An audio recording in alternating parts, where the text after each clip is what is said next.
podcast you're about to listen to will be discussing and spoiling movies throughout the duration of the show. It is also riddled with bad language, so if that's not your thing, well, we tried to warn you.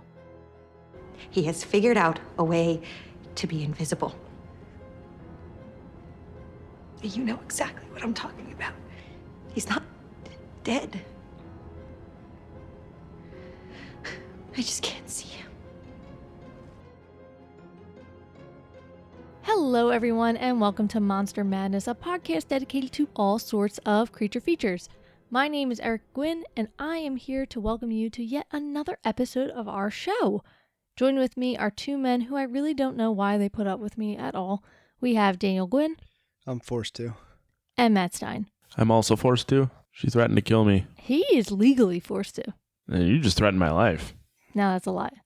I got to death do us part.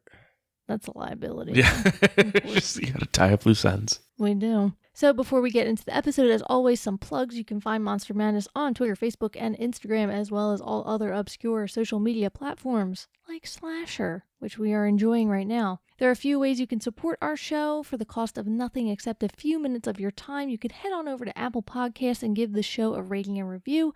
That helps others find the show, and it greatly is appreciated by all of us, and it helps combat ravioli haters. So, you can also buy merch on tpublic.com or become a Patreon. And that's the last time I'm going to mention the ravioli guy. We're giving him too much. We're giving him too much attention. That's a good point.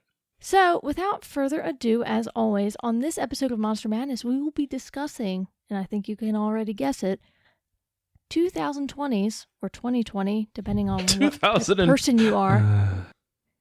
Depending on what type of person you are, I like to accommodate both audiences. 2020's Invisible Man.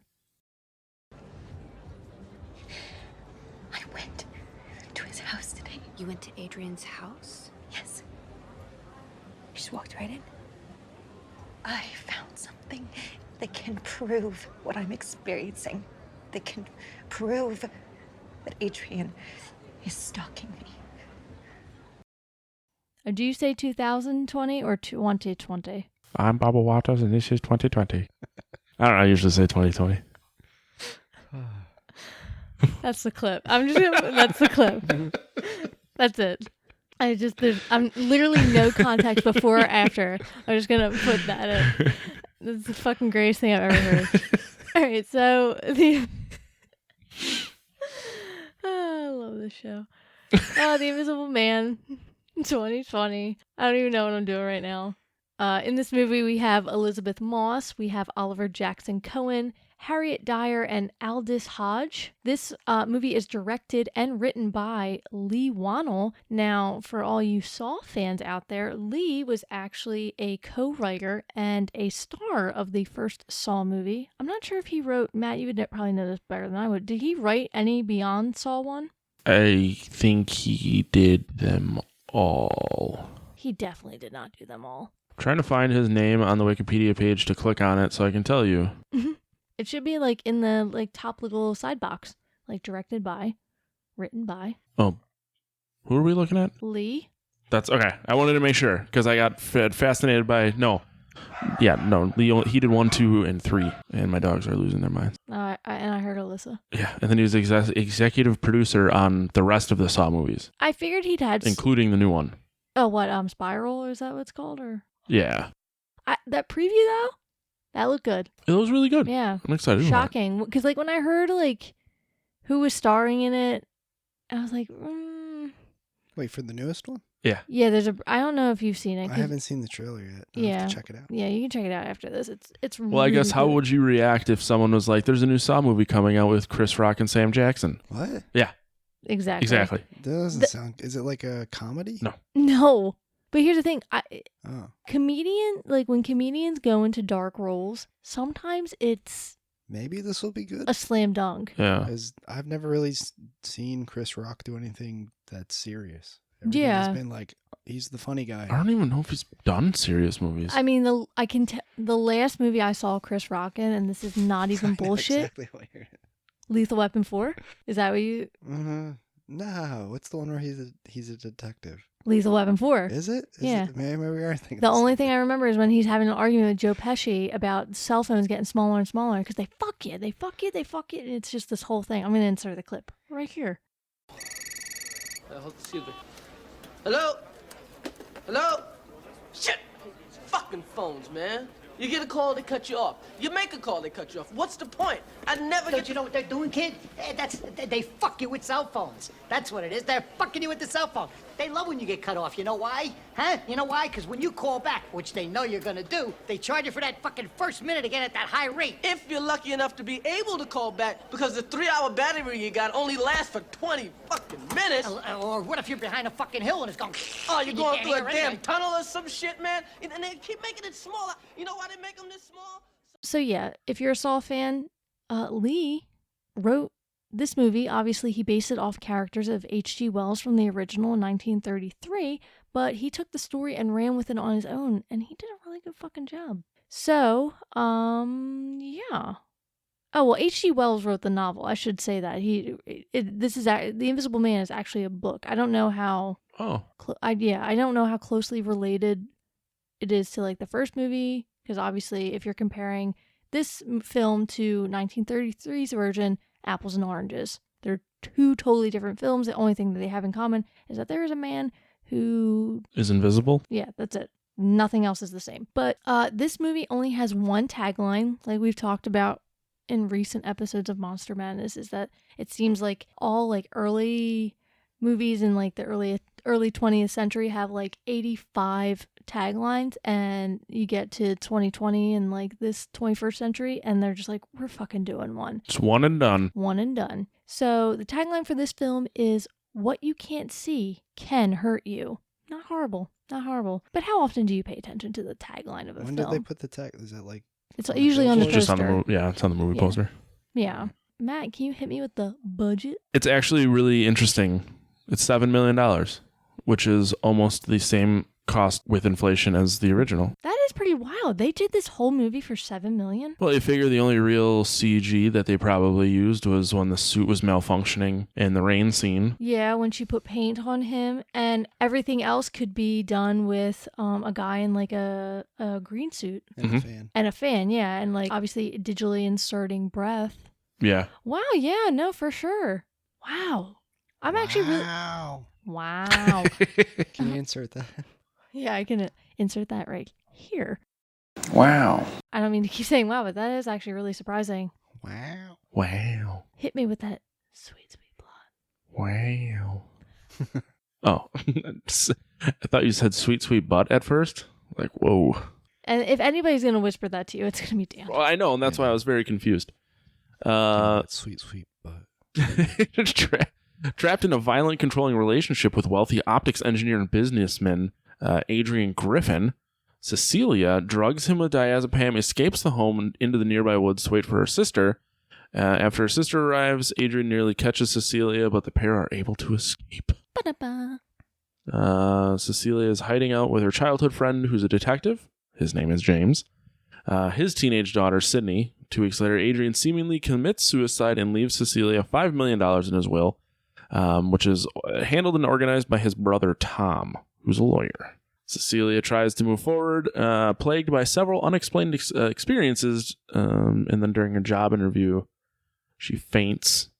Her portfolio is empty, and then the doctor says, "Hey, bitch, why'd you eat all those diazepams?" And then that's when stuff starts to get cray-cray. So this is when she goes back and finds the bottle of diazepam, and it doesn't really make a ton of sense, but there's like a bloody thumbprint on it. And then it comes out that she drugged Adrian with that same bottle. Yeah. Yeah. And then that's the end of the paragraph. The thumbprint came there when he punched through the glass, and he probably like, cut up his hand. Yeah, he and did. It was covered He in grabbed blood. that later after she drove away. I missed that. But before all that stuff happens, Here he goes. I just don't get it. Like, if I was abusive, Yeah. and I had those pills laying around, Yeah. why would you only give me 3? You'd give me like 20, just to, like, kill the motherfucker. Well, I don't think she wanted to kill him. She just wanted to get away. Just Yeah. get away. Number one, the drugs that she had prescribed to her were secret. Mm-hmm. So she probably had those hidden, like she had a bunch of things hidden. Like we find out later that she was taking birth control, or so Yep. she thought. Yeah. So she might have had them hidden in a different spot because obviously we find out later that he was like swapping out her birth control. But like the diazepam, she had to have that like on her person. Like when she got it, because like she had to somehow in his ever hawk gaze get that into his water to the point where, I mean, because like those tiny little pills, like they're not, like she would have to grind them up. Yeah. I guess. I don't know. I've never done that. Well, I mean, from what I gather in my Metal Gear Solid playing, and he had to take diazepam a lot to steady his hand when he was like sniping. Is that what it's used for? That's the only like reference I have to that drug. But they seem small, so like it's not like you can just snap them. And obviously she has to dissolve them so she can't see them. So she has to grind them up and slip enough in his water to knock his ass out. But here's my thing. Number one, I love how this movie started from the second it started. That first escape sequence was so suspenseful. When we first watched it the first time, because I've watched it a couple times since because I enjoyed it so much, I literally was like not breathing because I'm just like, it's so quiet. All you hear is the ocean, and she was doing shit that was annoying me because I just would have prepped a little bit differently, I think, if I was in this situation.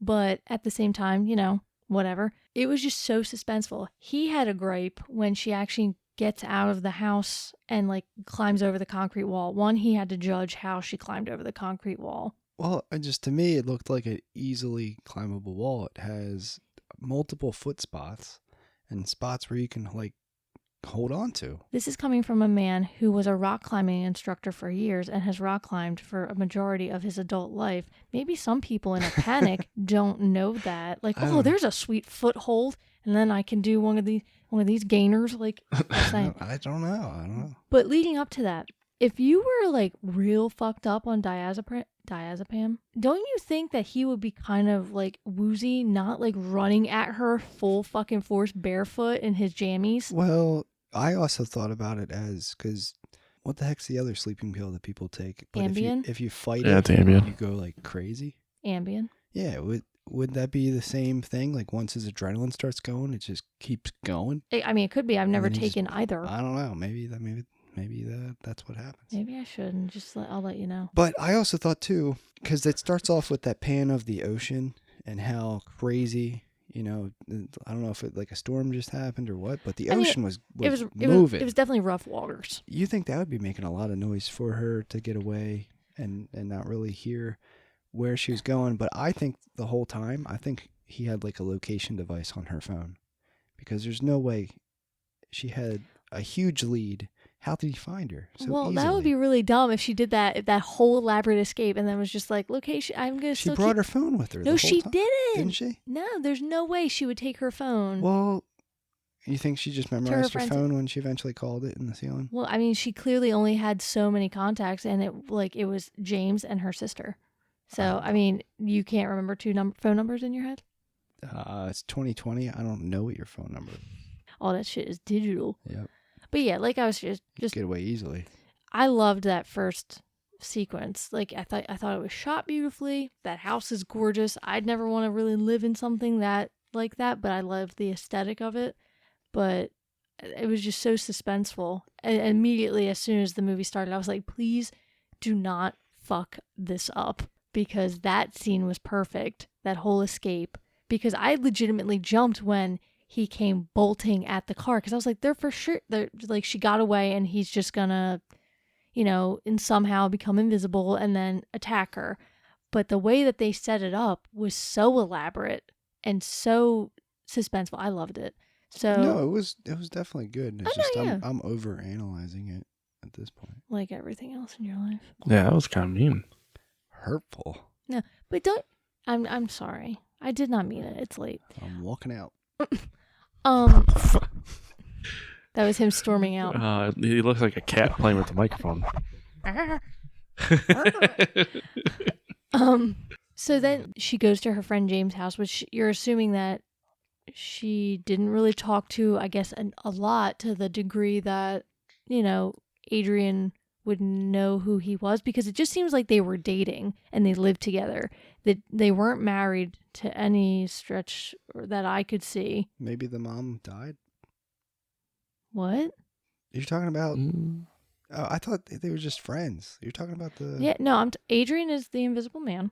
Yeah. I was saying that him and Cecilia, I don't I thought believe you were talking were, about Cecilia I think and they James. were no. I think they were just like, I guess, living together, because it didn't say that they were married or anything like that, which you don't have to be. Fucking live your life.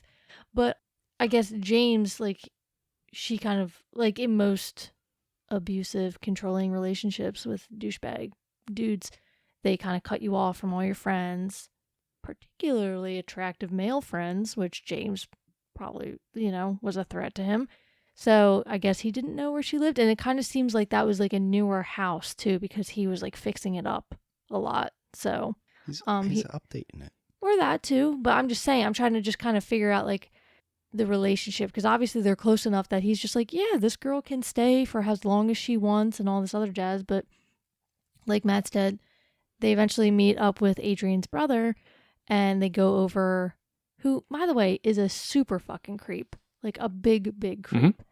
Who just, he just gives me like just like this icky little vibe.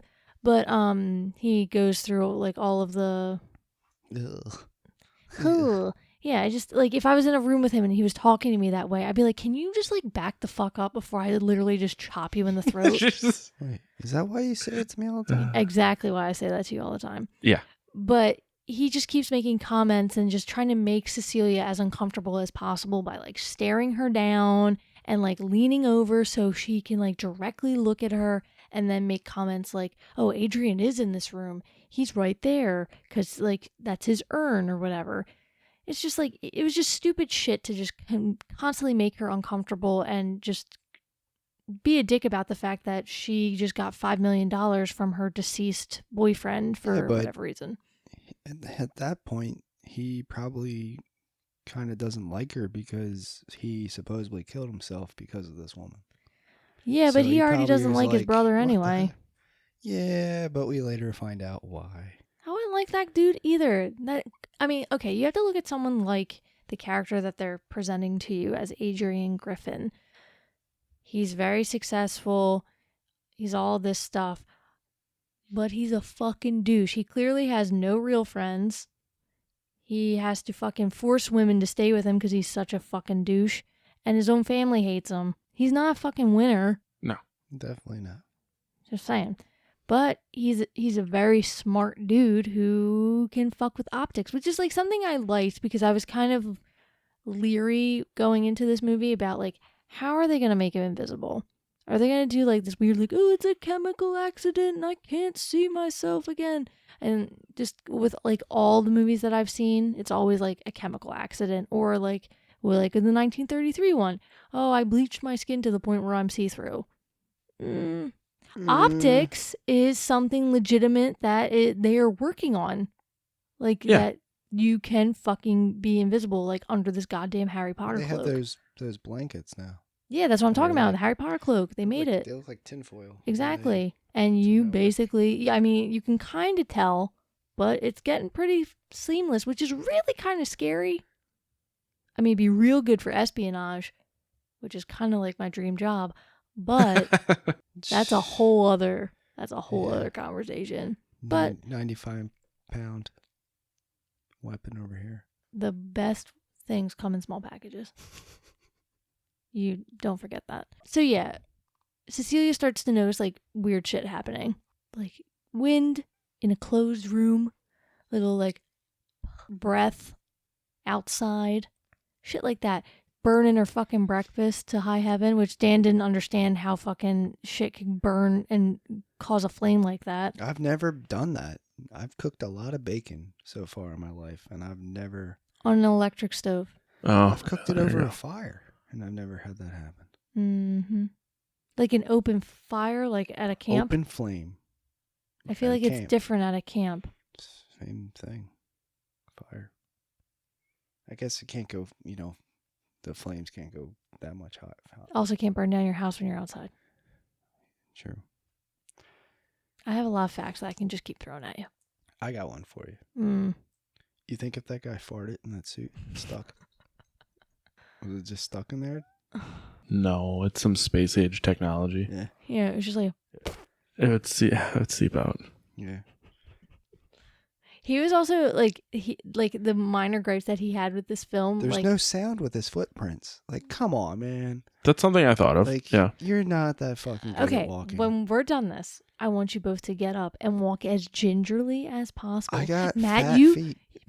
you get up and you walk to your fridge to grab that Dasani water, and you walk super gingerly. There's no. Yeah. I mean, I can try all I want. It's not going to work. He's going to open it and it's going to blow his fucking mind. Like, they're right. We're right sometimes. I never said you were wrong. Well, we just kind of I mentally. Googled it. We just kind of mentally prep that you're just going to refute everything that we say. No. I don't have that kind of energy. It's not like I have 2.5 cases of Dasani water and I think it's the greatest thing to drink. I don't know. And True. the other thing that annoyed me is there's no way in hell he could have got that paint off that fast.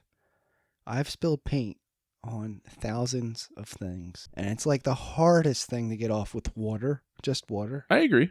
But you're dealing with a space age technology that It's got like a wicking system. The one thing that you had a legit, gripe about that I was like, you know what? That's a good thought. How did he get up into the attic without the ladder? That too.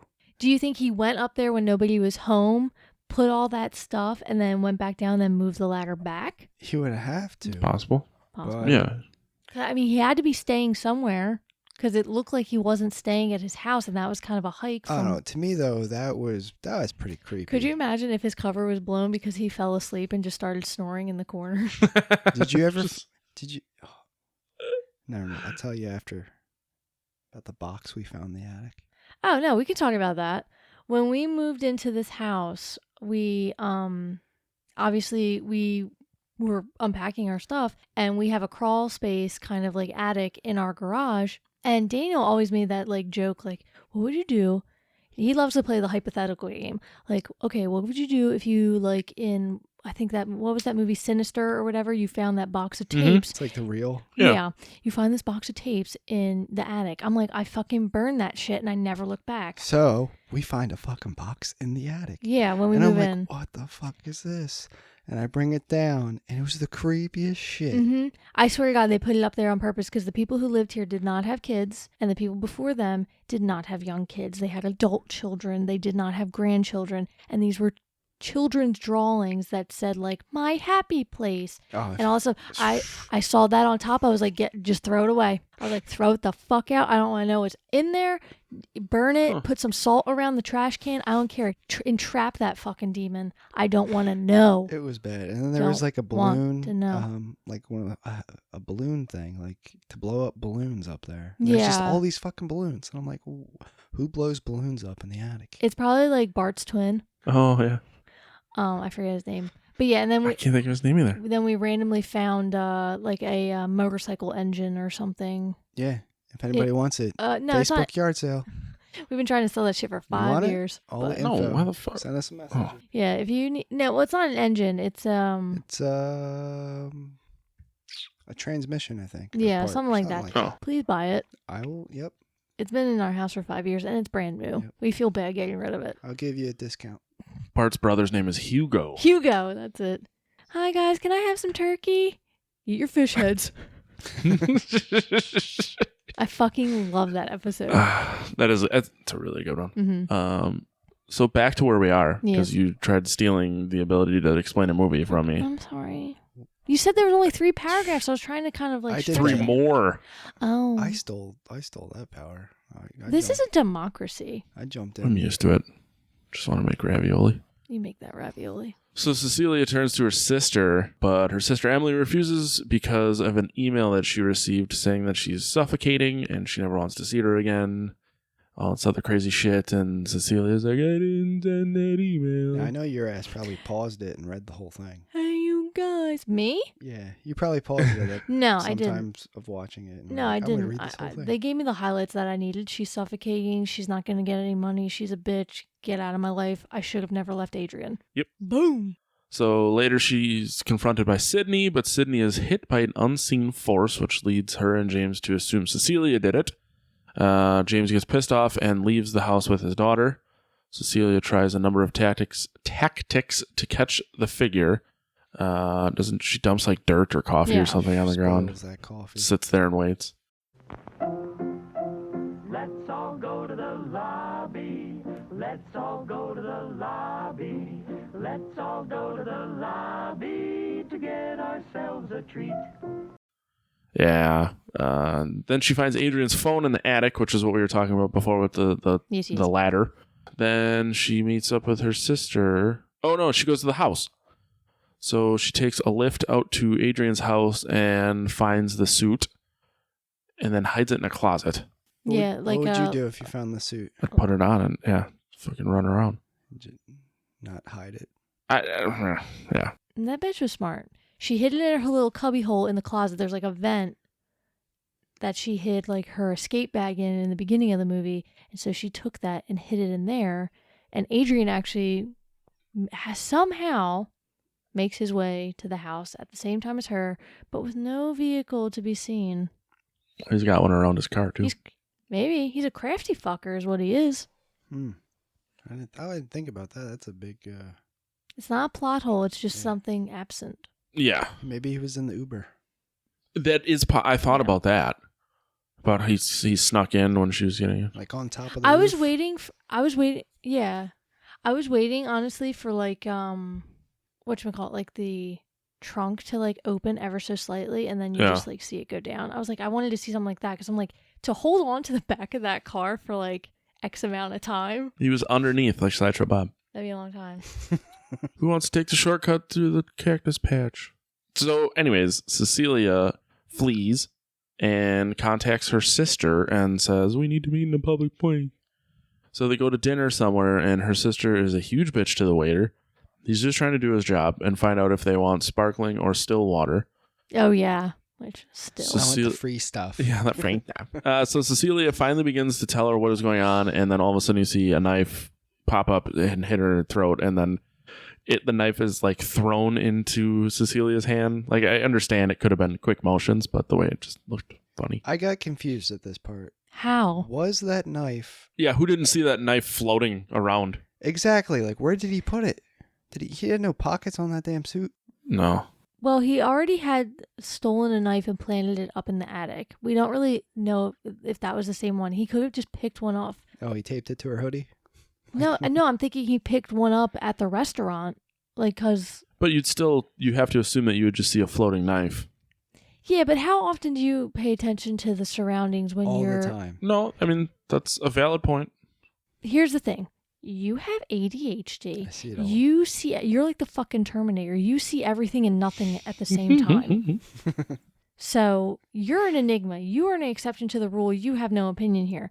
But like most people, you're going to focus on who you're with. So lay out the scenario. Your sister is fucking, you think, batshit crazy, sends you this really horrible, heartbreaking email after you just rescued her from this crazy fucking asshole in the middle of the night. She disowns you. Now all of a sudden she wants to make amends with you. She's telling you that your dead ex-boyfriend is alive and he's invisible, and also that he's the one who sent the email. Crazy shit. Mm-hmm. And then all of a sudden there's like a little break and like levity, making jokes and all this other stuff, and she's about to tell her plan or what her proof is that Adrian is actually alive. And then her fucking throat gets slashed. I have to be honest with you, was not expecting that at all. Number two, my jaw hit the floor. Crazy. Yeah, I was pretty shocked at the throat cut scene, but this God. goes out to like, Charles, if you're listening, if you send me an email, I probably won't read it for like, what, a month? Daniel, because again, I never exception look at my email. The rule. Exception to the rule. You are not like most people. I read my email probably like 75 million times a day. I never look at it. Yeah. I have like an inbox of like 1,000 right now. The anxiety. Mm-hmm. Yeah, I don't Well, care I for have that. filters that like move my emails to where I need them to go. So like if I'm getting an email, it's literally only. I have that for work. Like my work email is super organized, but my personal email, it's like I only look at it if I ordered something, I'm just like, I need to find the tracking. Oh, good start for you. Did you not find that scene shocking at all, Matt? Did you expect it? No, I didn't expect it at all. And that's when shit got turned. Tell you what though, that one girl can scream. Oh, what? Oh, yeah. Yeah, the way it played out was really kind of cool. What would you do, honestly, if you were in a restaurant and like you're Get having the a great fuck time out and all of a of there. sudden you see a woman who is seemingly in shock after she just slit a bitch up? I don't know if I would be screaming. I probably would grab you and we just leave. Well, people react to I don't know. things so differently. Okay, I'm not trying to give the floor to Tiger King at all, and this is the only time I'm going to mention it. Fucking Carol But Baskin. this is a big fucking Tiger King spoiler. So if you have not watched Tiger King, please skip a minute ahead starting now. So in Tiger King, when that scene happens where Travis, his like 85th husband, accidentally / purposely shoots himself in the head, look at that guy in that video. He doesn't scream. He No, literally he fucking... froze. Yeah. Yep. People react in different ways. Yeah, I remember we were watching it. I asked Elizabeth, I'm like, did you pause the video? Like, did you pause it? Because he didn't fucking move for like 30 seconds. Yeah, I mean, I don't know. I mean, I don't know what I would do in that situation. Yeah. So, okay. End of Tiger Moving King on. discussion. You can resume your regular watching of that. But if you fucking haven't watched those episodes, get on that shit right now. Stop this podcast, go listen to it, and then come back. Give us the extra download. Bye-bye. Oh, okay. All right, So Cecilia's in a mental hospital now while she's awaiting her trial. for sure. Tom visits her and offers to get her charges dropped if she agrees to quote unquote return to him and raise the child. Womp, womp, womp, womp. Big thing revealed. Tom, grimy little brother, knows everything. Yeah, it's implying that he helped him stage a suicide while revealing Adrian tampered with her birth control to ensure she became pregnant. Cecilia refuses to take the deal, steals the pen from the briefcase. That night, she uses the pen to pretend to commit suicide to draw the invisible figure out. While he's trying to stop her, she stabs him repeatedly, causing the suit to malfunction. Security team arrives. The invisible figure fucking destroys a bunch of people. Shoots a guy in the kneecap. That's probably my biggest fear, is getting shot in the kneecap. Wait, hold on. You can't just go past that. Why is that? Like, because knee stuff is so painful, and I feel like shattering your kneecap with a bullet would like be something you don't come back from. It's definitely gonna hurt. Yeah, for sure. You're gonna have to get a knee. You're gonna have to get a knee replacement. Yeah, fully. But the part that I got a little cringy is when she got the pen. I did not think she was gonna use it for defense. I thought she was gonna stab herself and in the like stomach. do like That's an what I abortion. thought. Yeah. I thought she was gonna abort that baby somehow. I don't know. I Heebie-jeebies. don't know. I just thought she was gonna start stabbing herself It was fucking smart. downtown. But I told him while watching this, like when we were the first watch, after the first meeting with the grimy ass brother, I looked at him and I said, he fucking knows something. He is just way too slimy to just be that way in general. Like he knows something. Like he knows his brother is alive. Like everything has to be staged to some degree. I also had a theory that he was behind everything, but we'll get to that in a minute. Yeah, because I have some questions about that. Okay. Yeah. Hit me with it. Because I have answers. I got it's confused too. It's like, at the end, Like at what point was it actually him? or was it ever, or just that one night? Ba-da-ba. So yeah, there's a whole scene outside. She shoots him, but like he's not bleeding. In the stairwell, doesn't she get a shot in on him? She might have grazed him. I don't know if it was like a through and through. Yeah. Like, you think it's bulletproof? But yeah, I mean that was my other comment. Like I don't know how. Well, clearly it's not bulletproof later. Like no, she fucking stabs him with the pen too, like hardcore. That too. Yeah. Never mind. Yeah. And the one thing that I thought was kind of stupid is like the suit wouldn't consistently malfunction, and I get it. It's a malfunctioning electronic device, but like it would just coincidentally stop blinking at like the most opportune times. Oh, of course. Yeah, which it is a movie, so I don't want to complain too much. It hurt my Mr. IT brain. So Cecilia goes to James' house because Adrian makes a comment about how he's going to kill Sydney. Yes, the Big thing daughter. before- Yeah, James's daughter. Yep. So she calls James and says, "Get your fucking sweet, sweet brown cheeks to that house. Your daughter's in danger." So she gets there, James finds Sydney being attacked by the invisible figure. Yep. Yeah. Adrian then starts kicking the shit out of James. Cecilia shows up with a fire extinguisher and blats all over him, and that's how she can see him. And then puts like 3 rounds into his chest, and then they unmask it, and it's Tom. It's always Tom. Which, it's always Tom. So then the police find Adrian captive at his house, tied up in the basement, claiming Tom held him prisoner. Cecilia quickly disagrees, insisting the brothers must have shared the suit while Adrian sending Tom to the house, knowing what would happen. This is where Cecilia goes back, or she calls Adrian, goes to the house. They're trying to eat dinner, and she just wants to get him to confess. And James is out in the car doing cop stuff, and she starts crying or whatever. He tries to console her, and she goes, "Let me go freshen up." And then she goes to the bathroom, and then all of a sudden you see Adrian slit his own throat, and then it's all picked up by a camera in the house, and then she comes out, called 911, and as she backs out of the field of view from the camera, she stops crying, and yeah. Walks away like a badass. Yeah, and then she took the second suit with, and that's what we had talked about, how we assume that there's going to be an invisible woman coming. I hope so. Now, do you think Adrian was behind it the whole time, or... Yes. 100%. I think he masterminded the whole thing and manipulated his brother.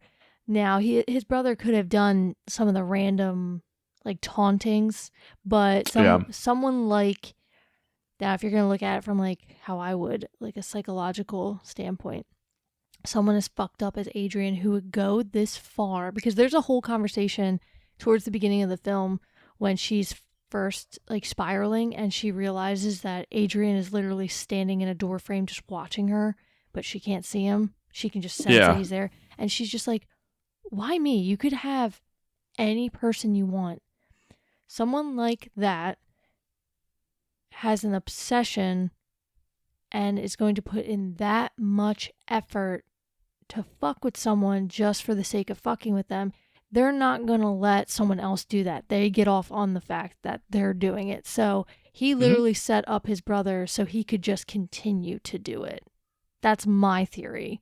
I mean, it makes sense. I just, the only conclusion I came to is, like, he probably told his brother he would give him a bunch of money if he killed her and said, "Here's a suit, go kill her." Yeah, or he just kind of gave him, like, just a random bits of information, like, I need you to kidnap such and such for XYZ reason to kind of get Cecilia to finally agree to have the baby and all this other stuff. Because probably at that point, Tom has no idea what happened at the Institute. Like, he has no idea what's going on, that there was, like, a mass breakout and casualties and, like, you know, Adrian went completely hulked out on these fucking, you know, security guards. Which, you know, I thought that was a little bit of a stretch of how, like, superhuman they kind of made him. But again, with the advantage of not being able to be seen, you could pretty much do anything. Like, that's a good point. It's quite possible that I could fucking take out so many people. It's a very slim, but I could potentially take out that many people, and I have, like, literally no strength whatsoever. But again, the advantage. But little fist of fury. Yeah, my tiny fist of fury. And with all those optics, they have edges, man. That's true. They'll fuck you up. Brass knuckles. Exactly. But yeah, no, I think he probably just sent Tom there. He's like, look, I need you to go get this girl for the next phase of the plan because of this reason. And then he went back to the house and, like, dirtied himself all up and was just like, oh, help me, my brother's crazy. Like, really? I don't know. I was still annoyed at the part where he's in there going to kill the girl and the big cop guy shows up, and, like, it was the worst fight scene. All this whole time he's wearing, like, these boxing t-shirts and all this stuff. I'm like, this guy's gonna box the shit out of this Invisible Man. But still kind of lose, but he's gonna give him a good fight, and didn't give him a good fight at all. He was just, like, fell to the floor immediately. That just goes back to my point that you have the advantage of being invisible. Yeah. I'm gonna fucking hide in the shadows and just wallop you, and you tell me who won. You do that every night when I'm snoring. True. In the shadow of night. I'll wake Matt. I'll wake up and I'll be like, my fucking back hurts. And then I'll think about it all day and I'll be like, and I'll text her and I'll be like, did you like hit me in the side last night? And she'll be like, yeah. Yeah, listen, it hits me too. I'm just not a bitch, so it doesn't hurt the next day. Oh, new sound clip. I had to. It's fine. That's messed up. Are you a heavy sleeper? Him? Me? Yeah. I can sleep through everything. Yeah, see, I'm a really light sleeper, so Alyssa doesn't have to hit me that hard to get me to wake up to move. She's hitting you to try to get you to wake up so that you would move. I also talk in my sleep. And Yeah, so do I. I'm like a big meanie. Oh my God. I'll be like, why are you waking me up? You're such a fucking bitch. Wow. And I'll fall and I'll roll back over. Like, He only said that to me one time. And I was just like, whoa. I was mad at him for like 2 days. I said something to Alyssa one time. We were still dating. I think I still lived with my parents. I'll have to ask her. But it was something along the lines like, you fucking bitch. Yeah, like I fully know that he was not like talking to me. Yeah. That he was just like maybe having a dream, but I was still mad. He's like, I don't even remember it. But just to go back to how heavy he can sleep, one time when we were living at his parents' house, someone let off on their street, and it's a very quiet street, like little suburb. Yeah, I mean, in Wisconsin, it'd probably be considered a city, but it's a suburb here, because there's houses within, like 30 feet of each other. But someone literally set off a Molotov cocktail on the street, and like it engulfed like a trash can in flames. Mm-hmm. And his mom woke up because she's a super light sleeper, and she's like, Chris, which is his dad, the fucking street's on fire. The fucking house is going to go up. Screaming at the top of her lungs. I woke up. I'm like, what the fuck's going on? Dead asleep throughout the entire thing. The explosion, his mother screaming, the fire department coming, everything. He was like, what are you guys even talking about? And we're like, oh, you slept through the whole fucking thing. Yep. Yeah. Classic Dan. When I was a kid, like 2 blocks over, when we lived in New Jersey, Mm-hmm. a house burnt down. And next morning I woke up, I'm like, shit. what the fuck's that smell? Dad, you burned the toast? And they're like, you didn't hear all the fire trucks? No, that's just who you are. But getting back to it, yeah, overall, when you see how he interacts with her at the end, where he's very manipulative. He's like, oh, I got every type of food because I didn't know what you'd want, and I was really nervous. And he's playing like this shy guy when you know that he's like overly confident and egotistical, and he thinks he's fucking shit and golden nuggets. And he's playing this like feeble dude to try to get her, manipulate her back, like, oh, I've changed. And how annoyed he was getting when she kept pushing, like, just tell me the truth. Did you do this, or was it Tom? And like how agitated his face was when she was in the bathroom, quote unquote. And then just like the look that she gave him as he's like fucking bleeding to death. Like, I got you, bitch. Like, you're not gonna fuck with me anymore. I am the fucker now. I fuck. The fucker has become the fucked. How do you, I just don't get how he, No, you gotta reverse that. It's the fucked becomes the fucker. Yeah, that works too. Yeah. It all works. It's a great word. Fucked. The name of my new band. How do you think he like barricaded himself in that room I mean, all by himself? I don't get that part. where there's a will, there's a way, Daniel. I'm sure he had a dude like that clearly has a plan. He knew in his mind that maybe shit wasn't going to go his fucking way after a while. So he was going to need a plan B. No. Come on. Every evil genius has one. Mm-hmm. So yeah. What's your plan, Matt? Yeah, what's your plan, Matt? Titty bars. I'm going to take all those cheese curds. Maybe that too. Hold them hostage. Make a barricade. Gosh, I got cheese curds when I was out today. Did you not? No. I was going to ask you. Oh, I need to also address something real quick since these episodes are coming out like relatively soon within the next couple of days. I got a couple messages from our alligator episode. I was sick months ago when we recorded that. It has nothing to do with the current state of affairs. Oh. I got a message about that. They're like, oh my God, are you okay? I'm like, totally fine. Yeah, I went to the liquor store today, and the lady, like, they had like a new rewards membership card come out right before all this happened.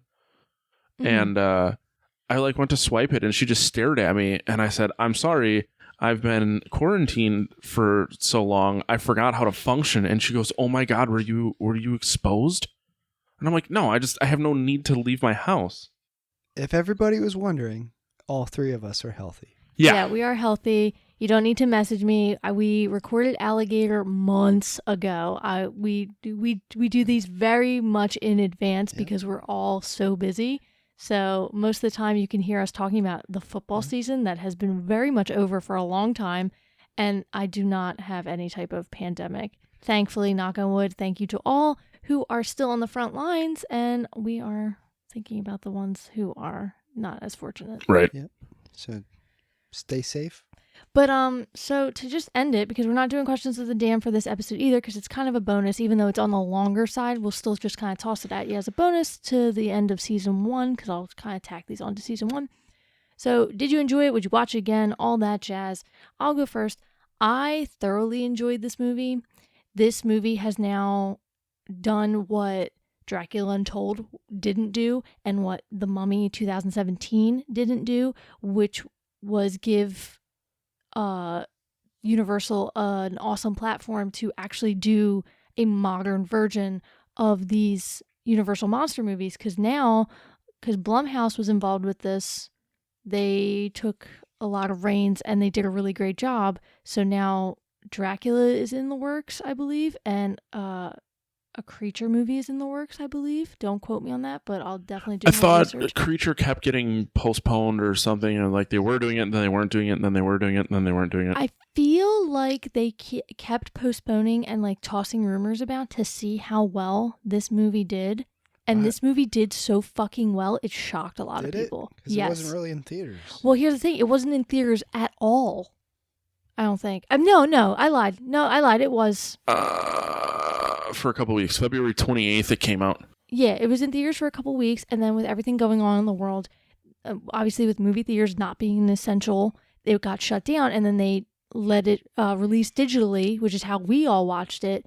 And it has a 90% rating, like across the board, and like high ratings Even all across the board. So the box office was still 124.5 million. So even for what little time it was out, it did well. That's still pretty good, yeah. Yeah, for sure. And I feel like with the movies that kind of got shortchanged or all that stuff, I feel like they might re-release them. Again, we don't really know what's going to go on or how long, all this shit's going to be happening, but it did really well, and there's a reason for it. The story was there, the acting was there.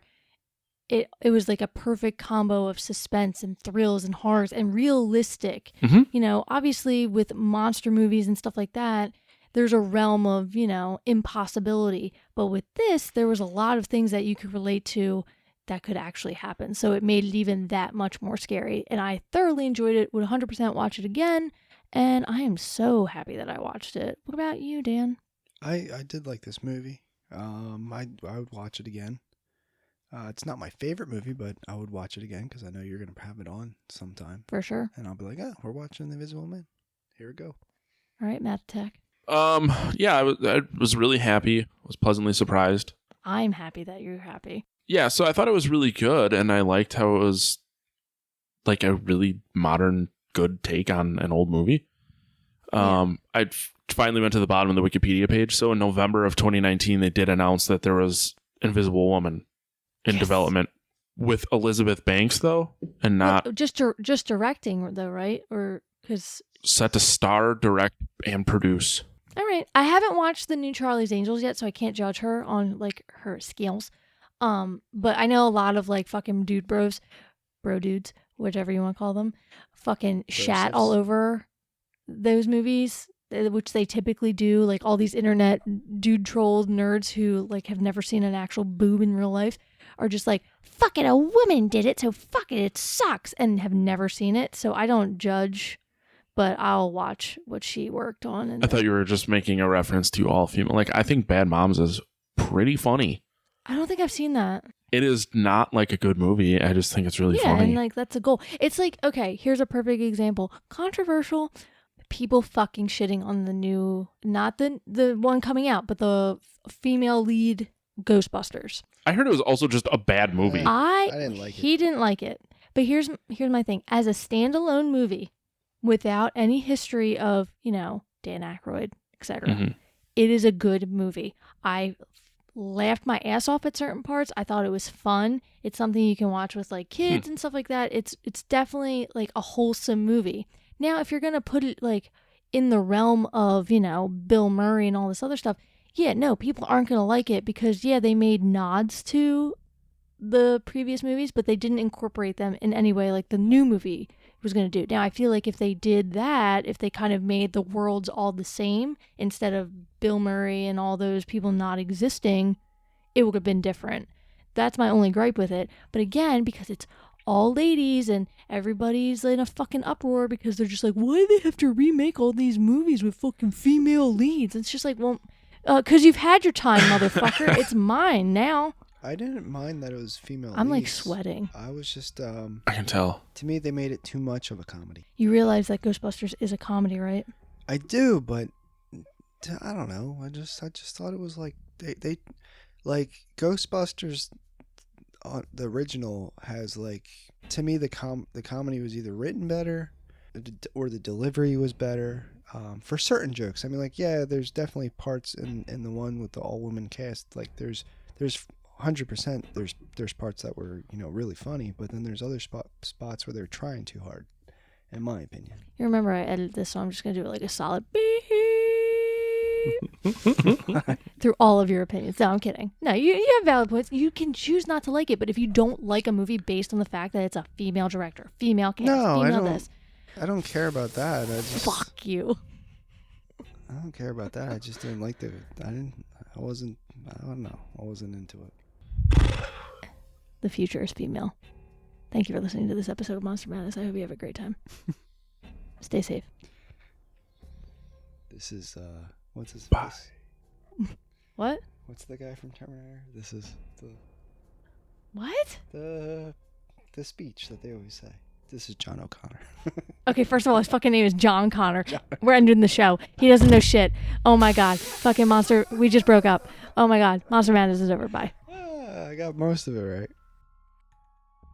Adrian was brilliant, but it wasn't because of anything he invented. It was how he got in people's heads. You think about it. He came up with the perfect way to torture you, even in death. Only thing more brilliant than inventing something that makes you invisible is not inventing it, but making you think he did. He's not dead.